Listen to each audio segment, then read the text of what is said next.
Welcome to the Passive Mobile Home Park Investing Podcast with your host, Andrew Keel. This is the podcast where you can get the education you need to invest 100% passively in the highly profitable niche of mobile home parks.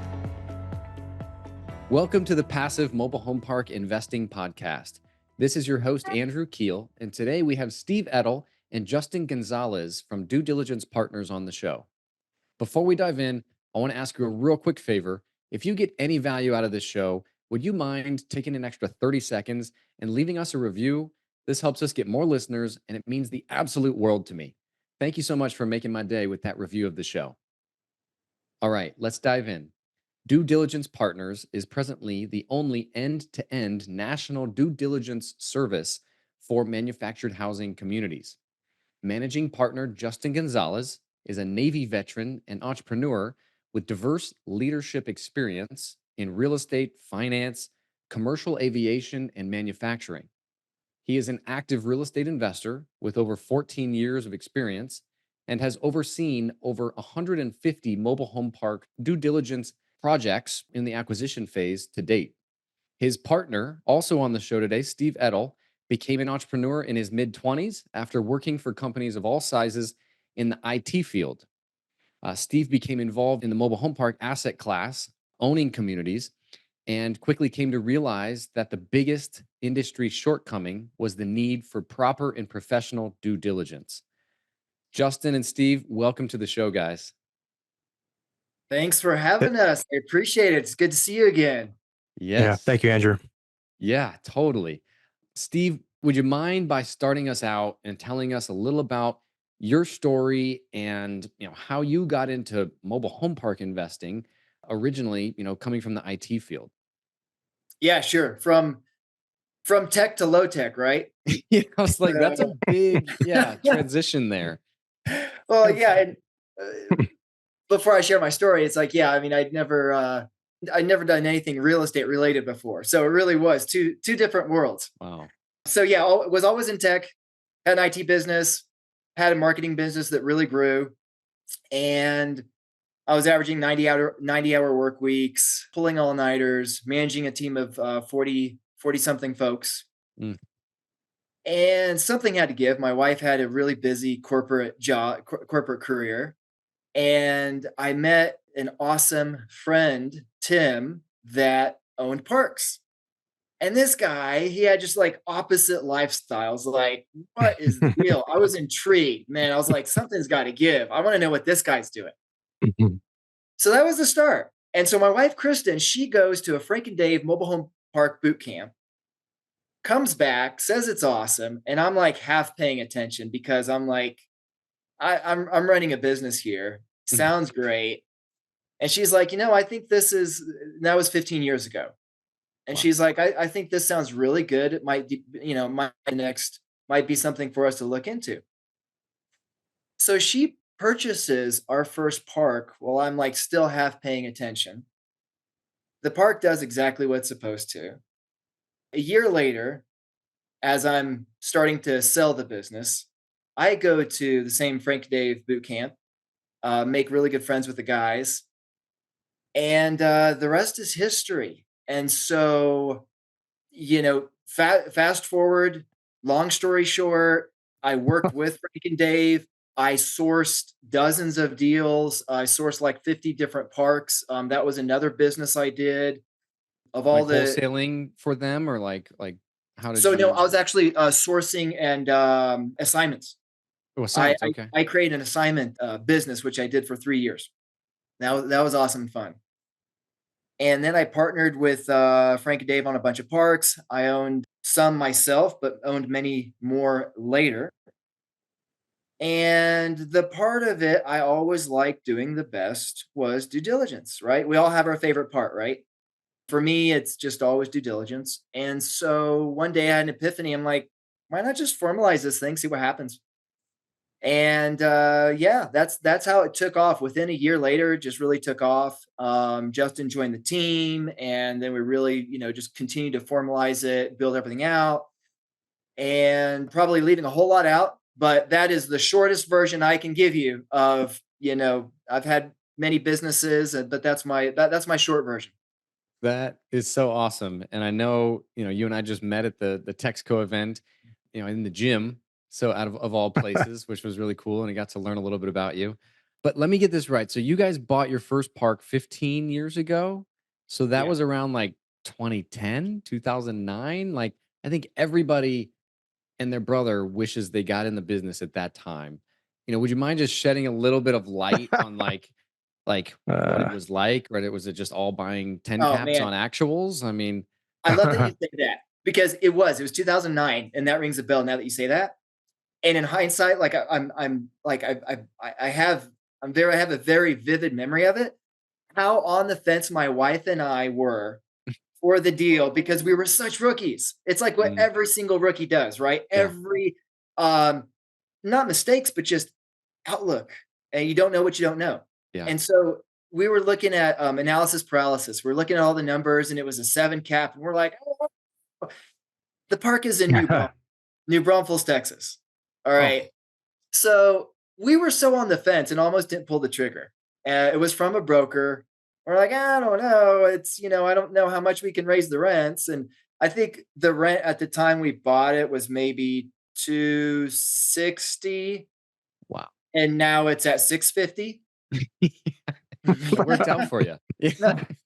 So it's just funny. You don't know what you don't know. And we Mm, were very apprehensive about our first deal, not having a freaking clue that it was a fantastic deal. And at that time, I didn't have the ability to easily look ahead and say, of course, this is a guaranteed slam dunk.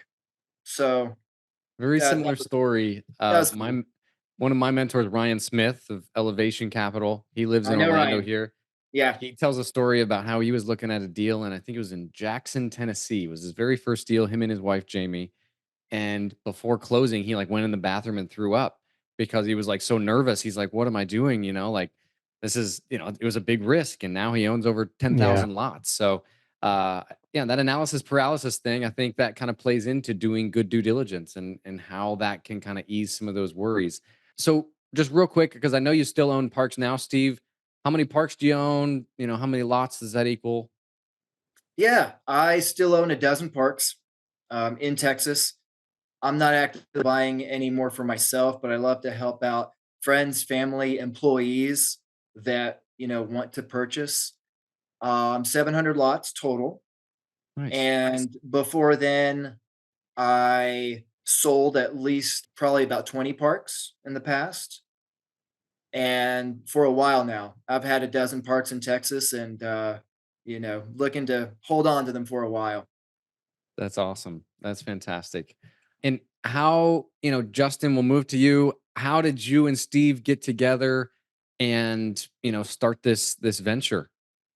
Yeah. Well, thanks for opening the floor, Andrew. But I just want to like touch on the yada yada that Steve just glossed over, like on his like journey through the process, like he makes it sound so simple and he's a maniac. I just want to brag on him for a second about like how well his parks perform like in his current portfolio and how highly and finely tuned they are and all the true like the blood, sweat, and tears that he kind of just skips over as like, yeah, that's just what you do to get to where I am. So, the sacrifice is trivial to him. So just wanted to say like, everybody is super impressed. Like, so don't gloss over that stuff. It does take hard work, but it is attainable. So just kind of want to throw that out there. That's Thanks, awesome. Justin. But yeah, of course.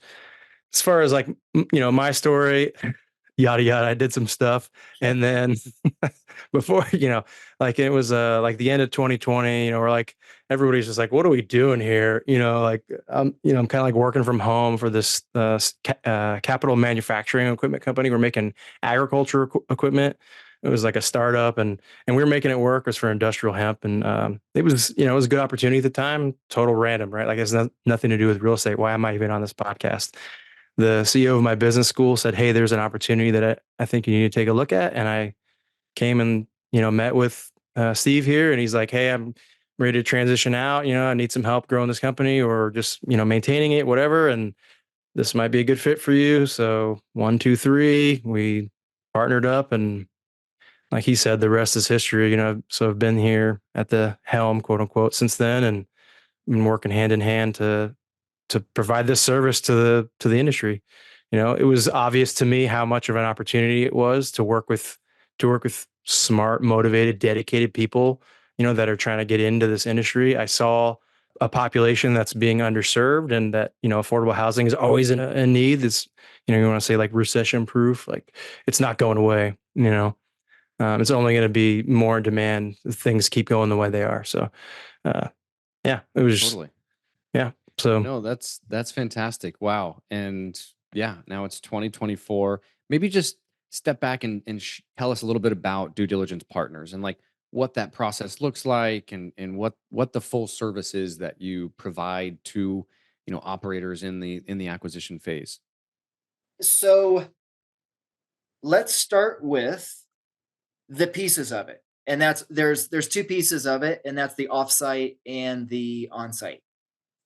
And for the offsite, that's everything behind the screen, if you will. It's everything you can figure out about the deal before you actually physically go look at it. So,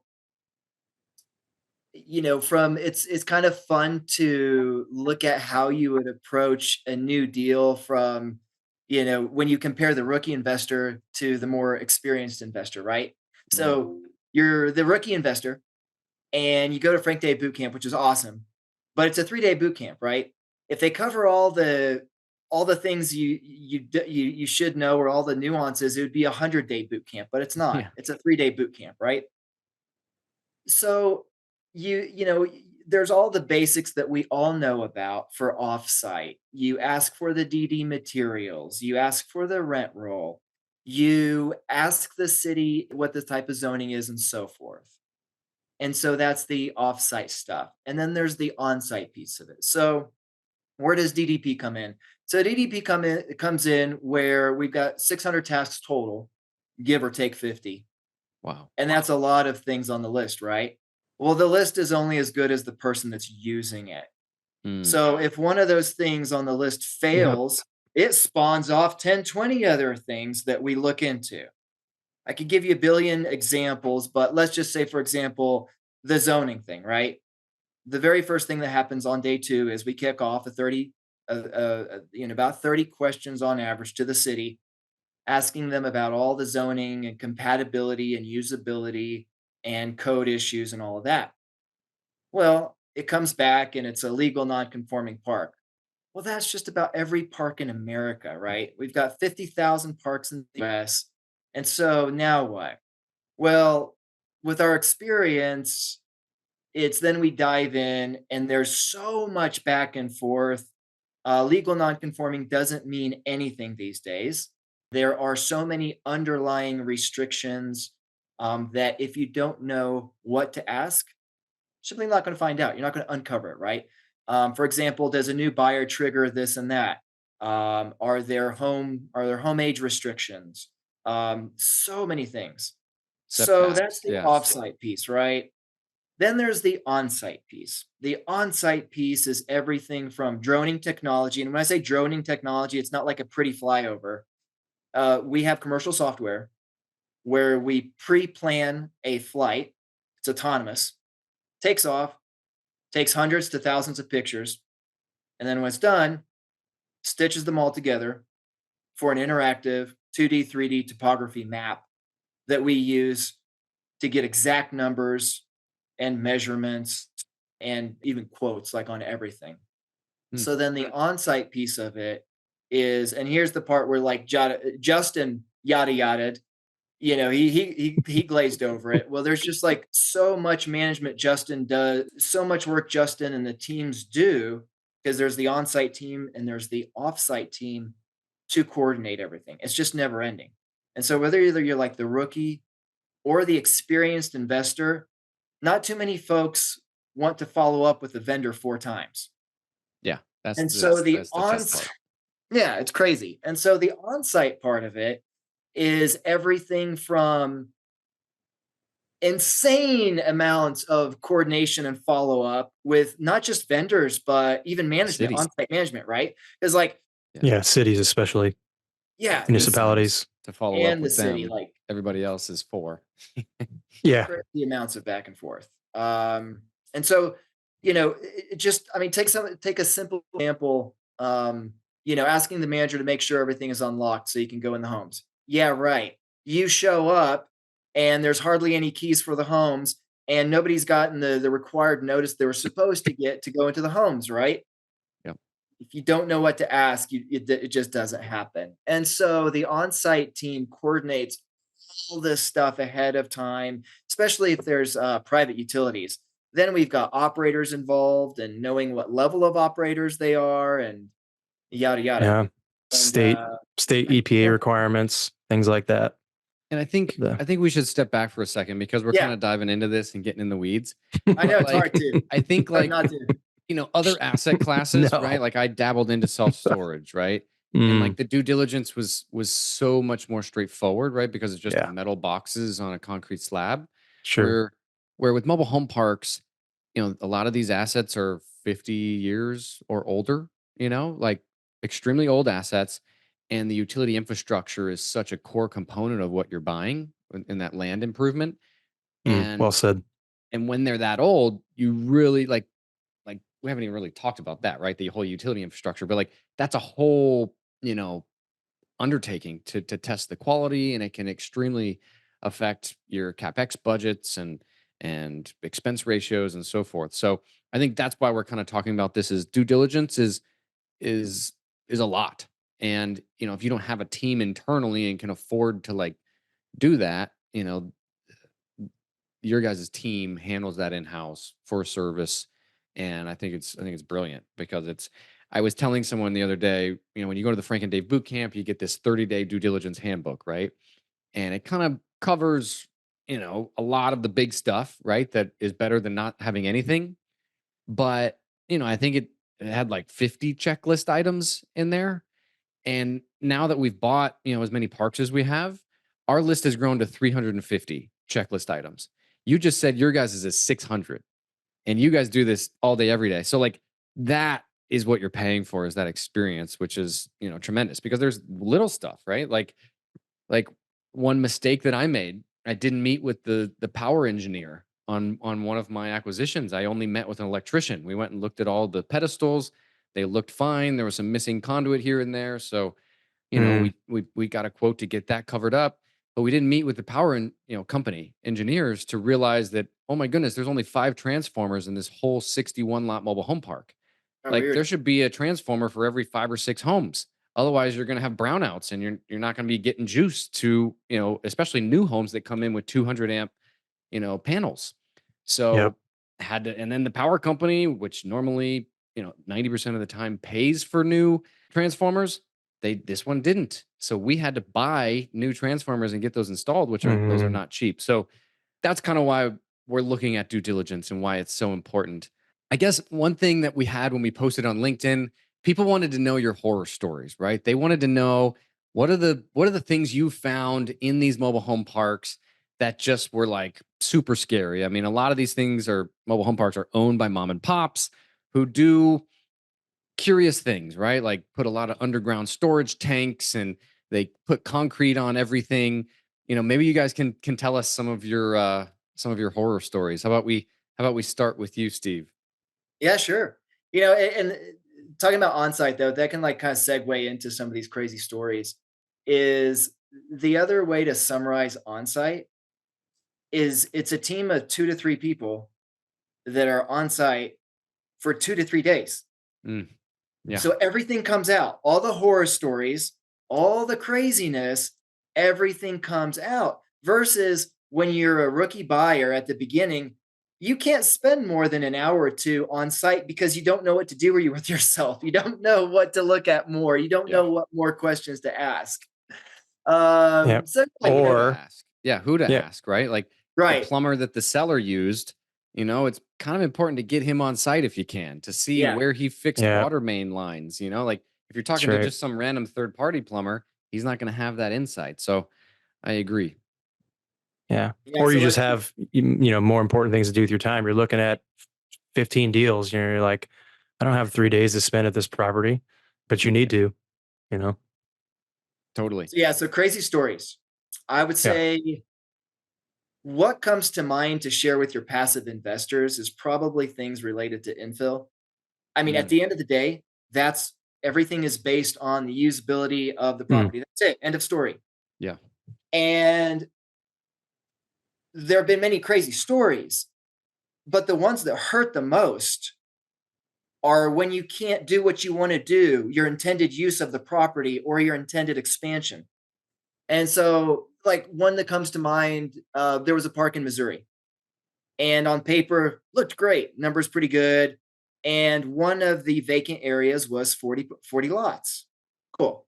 So we go on site, and nothing looks too crazy from the top down. But then we start, doing the normal things like we always do a video inspection. We plan that ahead.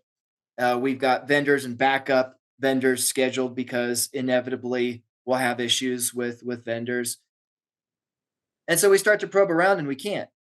Well, it's like, why can't we look at what this is not, this is more than just some, in the sewer lines, things for the listeners that are new to investing, they might not know what bellies and terminology like that means, right?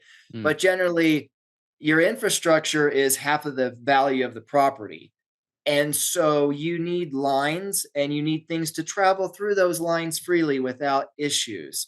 So, we inspect those lines and we do a video camera inspection. And there's a difference between going through it and saying, okay, we've got issues and identifying them versus the lines are collapsed. They're gone. They're destroyed. So for this example, in this particular job, the lines had collapsed. Everything had collapsed because it hadn't been used in over 20 years. But it was just like worst case, completely disintegrated.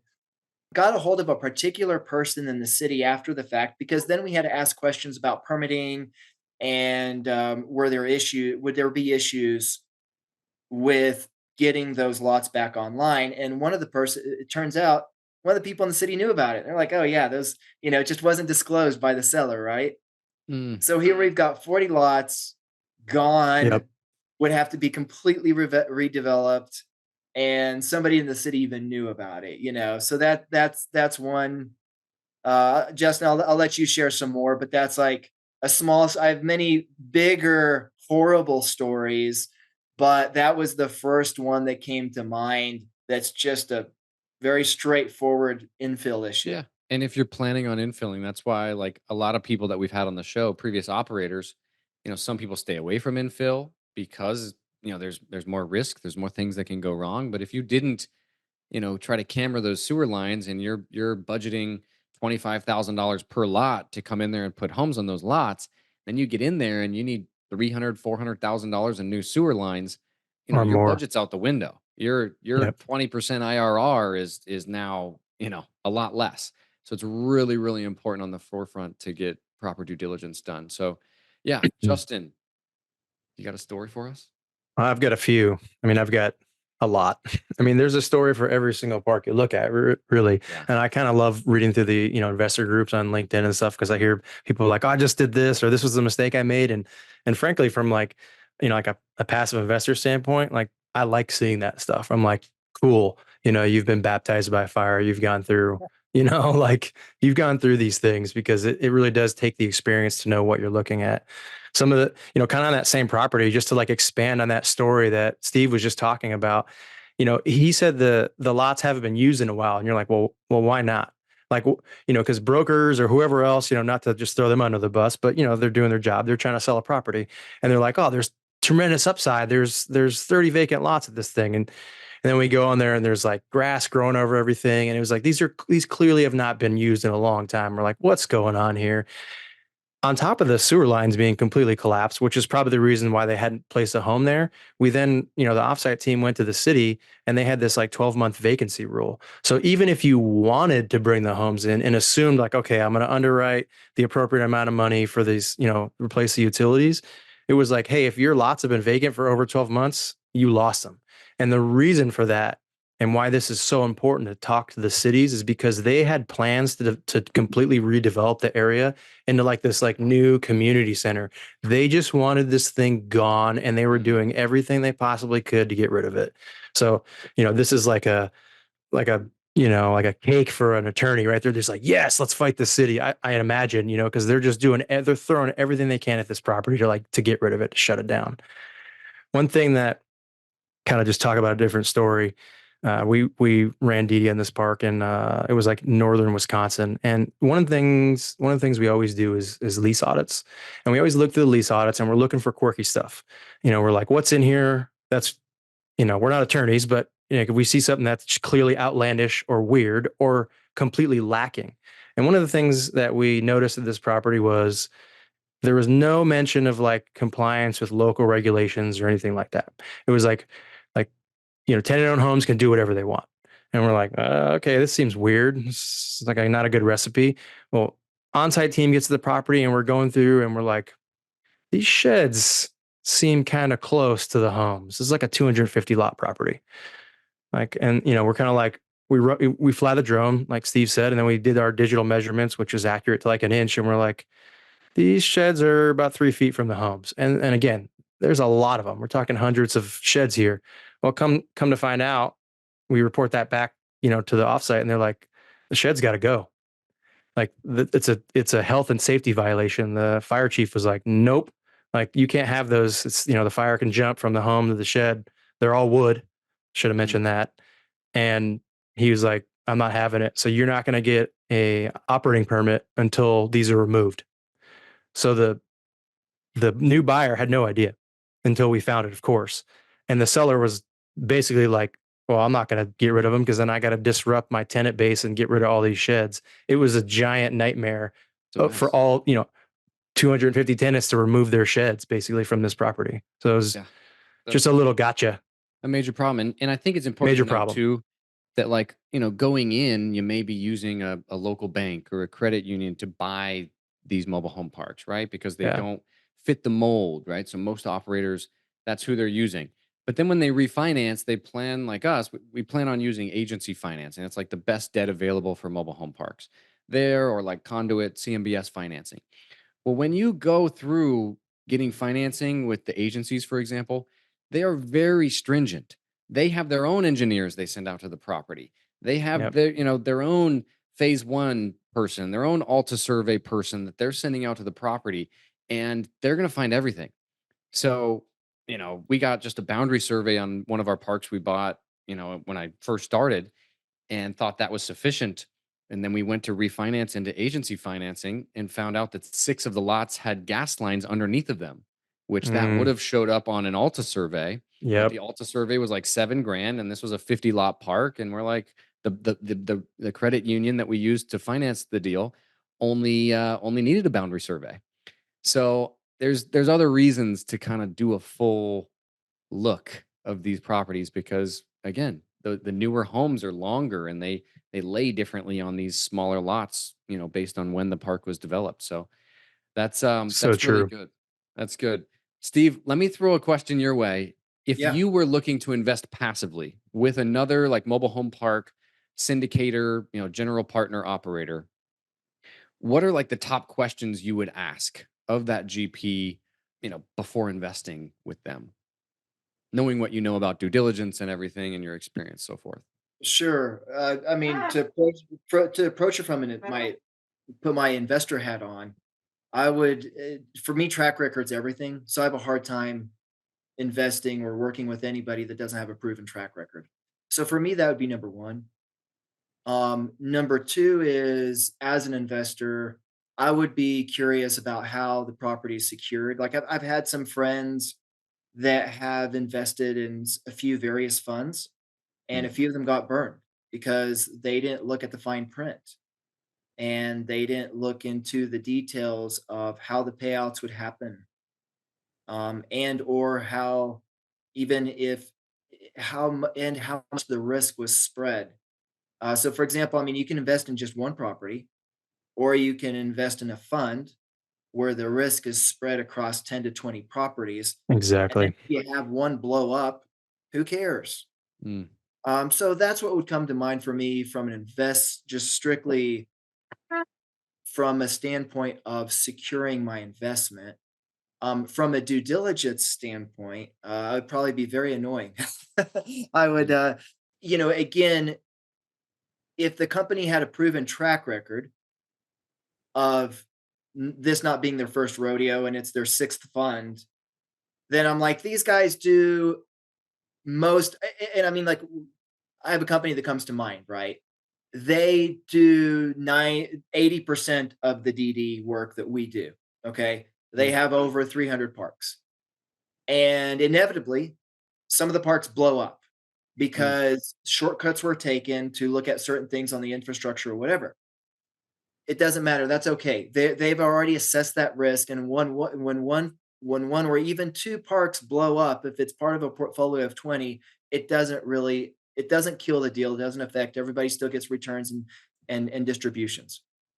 So, but if I were to invest, let's just say, in a group that's doing it for the first time and doesn't have a track record, then I would want information on every property and to better understand what the market strength and infill opportunities are for for every single property, so that I could have a pretty good stronghold of really understanding what the portfolio consisted of. Yeah, it's very hands-on, right? If you're going to put money at risk, you want to know, hey, what are we looking at here? So that's good feedback. Justin, same question. If you were going to invest passively with a mobile home park operator, what are questions you would ask? What are things you'd want to look at, Hmm. to make sure that it was a solid deal? Yeah, that's a great question. You know, so we were asked to think to do this podcast probably a month ago, maybe a little bit over that. I don't want to like sell your secrets or anything, Andrew, but obviously I was doing my due diligence, so I wanted to look into you a little bit and see what was going on. And I've been following along, and my answer to your question ties into what I'm talking about here, and just that a lot of the things I want to know are around mindset, because for me, experience will get you about 25% of the way there, but you could have been lucky, and you could be too dumb to realize that you were lucky, like when you were just like people were burning hot in 2009 or whatever, or 2021, like interest Mhm. rates were, in the gutter and you're just riding the wave, I'm just like, okay, yeah, you got a couple easy wins. Not to say that that was Steve in any way, but just like show me your losses and show me your character. Like, and I think you've been doing a great job, Andrew, specifically of illustrating like who you are as a person. With your like online Oh, presence. thank So you. that's Thank you. something I'm certainly looking into. I want to know the people that are running it. I want to know their strategy. I want to understand what their integration plan looks like, because like you said earlier, you're buying this old asset, right? Like Mhm. it's been around for a long time. Well, you're a new company buying an old asset. What are you just going to run in and take it over and everything's going to be like hunky dory? Like, no, this is essentially an M&A. Like you're folding this thing into your organization. What do your processes look like? What's your capital reserve allocation going to be? Like how much extra, are you keeping on the table for the inevitable things that are just going to pop up, regardless of however much you're covering in due diligence. And then when you do cover a thorough due diligence, are you hiring DDP? Is my first screening question. That's kind of a joke, but Mhm. not joking. You really should. And then after that, what are you going to do with that information? Are you going to roll it into your operations? Or are you just going to throw it out the window and be like, we just adjust the underwriting a little bit? Those are some of the things that come to mind. One of the other things that really sticks out, and Steve kind of touched on this, but I've come to realize from all of our clients, being that we work nationwide, we see it in different geographical locations, is how well do you know the market? And if you don't know the market super well, like, what's your plan to like overcome that, like, naivety in that location? I've seen a ton of our clients that know the guy, like the guy that just moves homes. He knows all the plumbers, he knows the other park owners, Mm. and you get this kind of like synergy. You get like the cheapest rates and the best work, and it can save your butt when times are tough. And if you don't know those folks, like, what do you do? Like, what are you doing to overcome that hurdle? Those are a couple of things that come to mind that I'm looking for. That is huge, and I don't think we've ever talked about that before, but you are so right. And how do you meet the guy? The You guy you go or on gal. site. You go on site, you talk to Yeah, all the tenants, you gotta that's talk to right. the people at the city, you talk to the plumbers, you talk to everybody, and that's how you meet the guy. And you're exactly right. There's one guy that totes mobile homes, and he Yeah. happens to have like a few, mobile homes that he sells that are used in his back lot, and he sells them Yep. for like $4,000 each. And that's the guy to go to. That's Otherwise, the guy. you're paying 30 grand for homes to come in Yeah. from a dealer. So Yeah. agreed. That's really good feedback, Justin. Thank you for that. Of course. Steve, going to you, what are the absolute essential due diligence like documents needed from a seller of a mobile home park in your eyes? Like the Great bare question. essentials. Like if they're like, I got nothing, I'm a mom and pop owner. Mhm. What are you like? Hey, I need this, or I walk away. Yeah. So I think we know what the standard list looks like, right? And probably most of your listeners know what the standard list looks like. It's like your rent roll, your asset list, your staff information, those dozen things, your balance sheet, um, your P&L, so those like the list of a dozen things, right? But to take a step back from that, it's like whether you're buying it or you're an investor, like your goal is to figure out what the story is behind the park. Every park is like a different person, has a different character, different personality, and performs differently. So the bottom line is your job is to tell the story. So when you get that list of standard docs, do you have a story, yes or no? If the answer is no, then you need a lot more follow-up docs. So say, for example, rent roll, right? Okay, great. You've got the rent roll, but you should do a lot more off-site work before you move on to the on-site. So do you have a historical rent roll? Do you understand what the exact turnover is? Do you know exactly how many evictions have been filed every year? So I would recommend thinking about it from that perspective, right? Again, the list is only as good as the person that's using it. So you've got Sure. your list. If you can't quickly fill in a story for the whole park and behind each item, you're likely missing context, which means you need to ask for a lot more follow-up docs.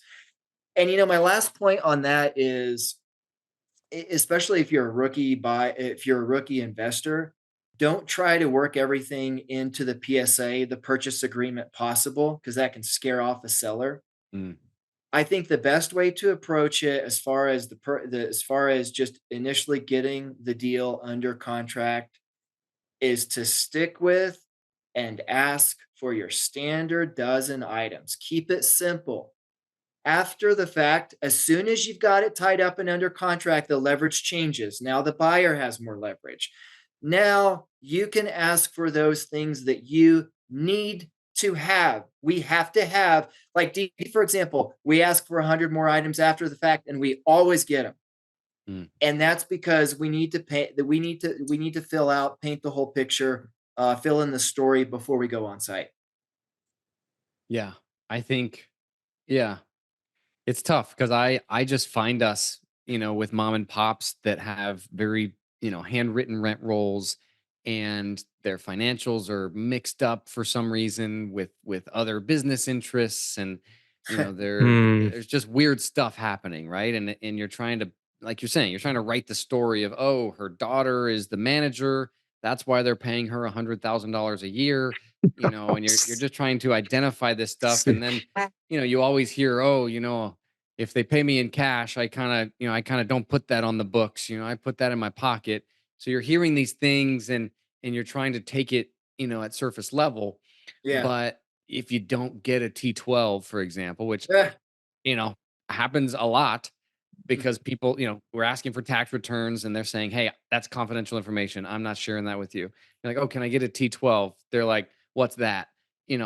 What do you say then? What is like your I, bare minimum, or do you walk away from that deal? It might be a good one. If I'm, you got estoppel yeah, letters or something, like, do you go that far? I'm so glad you mentioned that, Andrew, because Mhm. did clarify when I say we always get the information, that means, for clarity, we rebuild the information from scratch. I mean, we're making maps, we're designing maps that don't exist. And then on the offsite side of things, we are literally rebuilding. And when we're talking about the mom and pop asset, exactly, we're rebuilding chicken scratch. Yeah. So we start with chicken Yeah. scratch, and then we rebuild it from the ground up. And if the clues are not everywhere else for what the turnover is, what all the historical information is, then there are all these red flags for the on-site team to just hit the ground running with really fast, to look at how many homes are actually occupied, to figure out what the exact income really is. Yeah. No, that's really Yeah. good insight there.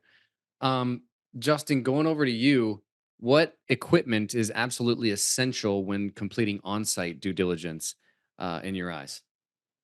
Great question. So there's a couple ways to answer that. And I think the most important thing to think about that you should have with you while you're doing on-site is the off-site work. Like, Mhm.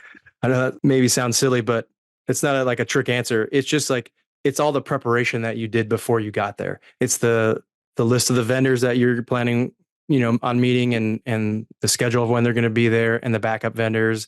It's the survey, the easements and encroachments, and you want to, compare those to the boundary, as you're walking the perimeter fence. Um, historical maps, you definitely want every map that you can get a hold of. You go to all the websites, Google Earth and all that stuff, and just like print that stuff out, take it with you. You want lot maps, park on home maps, contact information for the folks, blah, blah, blah. Okay. So those things are super critical, and you can't gloss over them. I'm trying to, but I'm fighting myself. You can't gloss over it. All right. Then you have like the technical stuff. You need the obvious thing, like your first line gear, protect yourself. Like, who knows what you're going to be walking into? There's roaming dogs at these parks, depending on the class of the investment, um, you get super sunburn if you're out there for a long time, you need your water, whatever. But the gear you're probably really asking about is what's like the tech gear that's going to help you accomplish your mission. And, for me and the team, the bare minimum is a camera. And typically it's a camera phone that you can take notes with, and you can record pictures and videos of documentation. And you want along with that, you want a battery to be able to charge it, because your phone's going to die in an hour, or you want a backup phone or something. Have a plan in place, because you need to document this stuff, because you're going to look at it and go, wow, that's horrible or disgusting or whatever. And for some reason, we always seem to forget about it. And it's paramount that you record this stuff, so that later when you get off the property and you have time to decompress, you can most importantly quantify what you saw while you were there.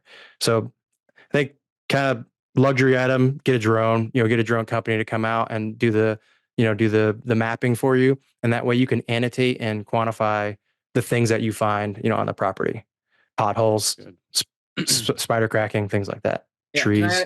Can I add on to that too? Of course. Yeah. No. Yeah, please. I think it took me at least 20 DD jobs back in the day to learn that redundancy. If I didn't have the redundancy, it would always bite me in the butt. So Sure. have two and even a third backup of every single thing. So let's start out with what Justin was mentioning for what you're bringing in from onsite, right? So you've got all this tech information, but then we've got a paper backup. So we literally have killed a forest to print 100 pieces of paper, because we've got at least a dozen maps, all the parcel maps, all the lot, all the different types of lot maps, all the different types of rent rolls, and so forth, that we've created ourselves. So we've also got this backup on paper, because we've got one shot at this. We don't want to have to schedule another trip. So then moving on to the on-site is, it took years of experience to even learn what to do when things overheat. So not just having a backup, not just having like backup batteries and backup phones and things like that, but what do you do in the scenario of, do you have ice packs with you? If you're at a property in the dead of summer, where it's 105 degrees, right? Or the opposite, or it's too cold. Are you prepared? So really, just when you have your list of things that you need for on-site, just make sure you have a secondary of everything, and you But can yeah, you the can charger appreciate that thing. tip later. Yeah, the charger thing for the cell phone is a huge one. Mine always dies because I'm Every uploading time. photos and trying to do Yep. all that. So that's huge. One thing I didn't hear you say, but I'm sure you guys have it somewhere, or maybe the drone does this, but like a measuring wheel. We have like the little wheel that measures out the Yes. vacant lots because that's huge, with the setback requirements and everything. But you guys Yes. probably do it a fancy way with the drone, which is We do it with the drone. pretty cool. However, there has been a couple parks that are like, touching an airport or something, or military installation, and there's no fly zone, and we roll out the wheel just like everybody else. Yeah. We Yeah. roll out the wheel. You can use laser rangefinders would be another, if and some folks, they might have a golf laser rangefinders or something for Oh, those are yardage. cool. Yeah. Just Let little me- handy stuff. Let me ask this to you, Justin. What do you think is like the most costly due diligence item not normally done by mobile home park operators that, don't use you guys? Sure. Honestly, it's probably quantifying. It's adding everything up. And the reason I say that is you're going to go to the park and you're going to see stuff and you're going to do a job of adding some of it together in your head or on paper or whatever. You're But talking it's CapEx, like repairs needed, money needed, yes, like quantifying dollars to repairs needed, right? that's right. And in aggregate, right? Critically is adding it all together, because you might be like, oh, I think there's some trees, like you use the word, some trees to trim, or I think there's some spider cracking on the roads, and quantifying that and putting it all together, even if you have the experience and even if you see it, even if you've done this 100 times, it's like truly being just the most, scrupulous, nitpicky guy about putting this all together and adding it up, because it's shocking how fast it can add up. Just trash. Like, how much trash is there? How many roll-offs do you need? Exactly. You need Well, and 3 or 13. and maybe this would be a good time to share our motto for everybody else to adopt, because DDP's motto is remove the subjective. So what happens is, especially if you're in a hurry, you kind of glaze over things and you say this is a problem, that's a problem, without quantifying an exact number. So when we say remove the subjective and quantify it, every single item. So if there's anything subjective about it, it needs to be fixed. That's not an acceptable answer.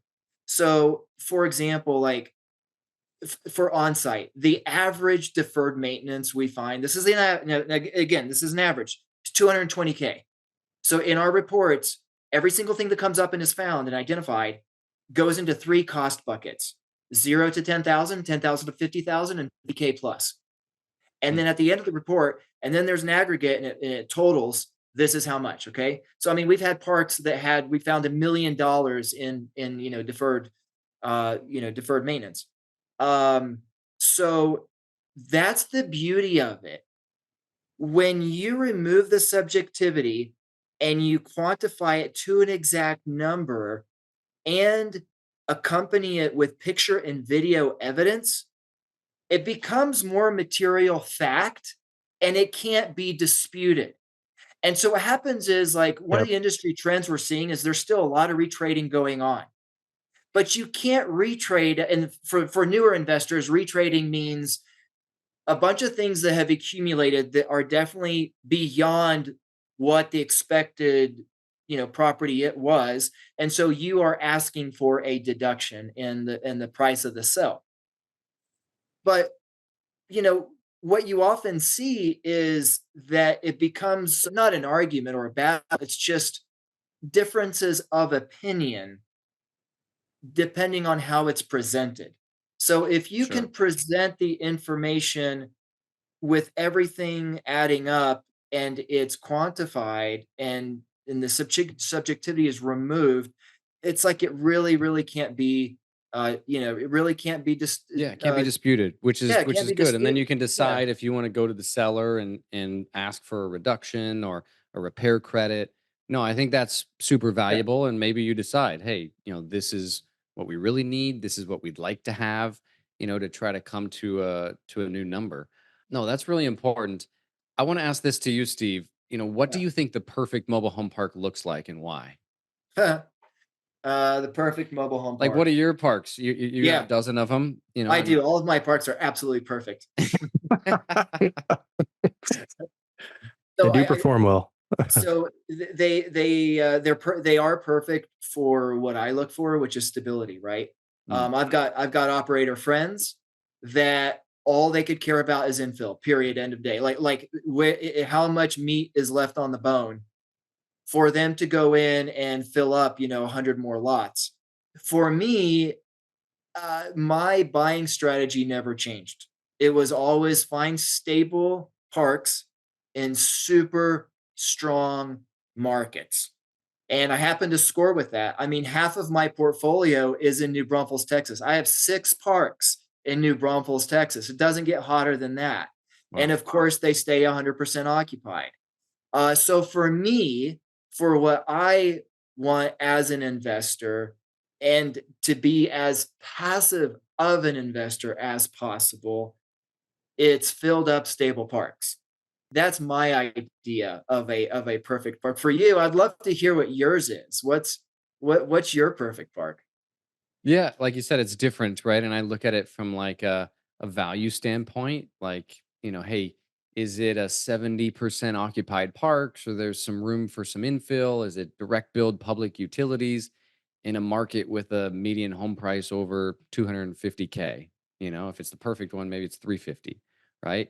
And I'm looking at, just a cleaner product, that looks like a subdivision, I would say, and majority pitched roof homes. I think that the age of the homes matter, with turnover. Because I think that's one thing on some of our early parks we bought that have an older home vintage is we see higher turnover, on those parks. And that is like the hidden CapEx dollars that eat away at your cash flow. So yeah, those are a couple pieces of, what I would say a perfect park looks like. Justin, do you have anything that you would add, for your perfect park that we didn't touch on? Again, I always come back to like the mindset and just like, I just like to think a little bit in abstract. So forgive me if it's not specific enough for, for the viewers, but I always, it's the almost a cliche where you can say like the ugliest house in the nicest neighborhood is kind of generally would be going into it something I would look for if I'm operating the park. I want something that I can put some sweat equity into and really, clean it up and have it give a strong return.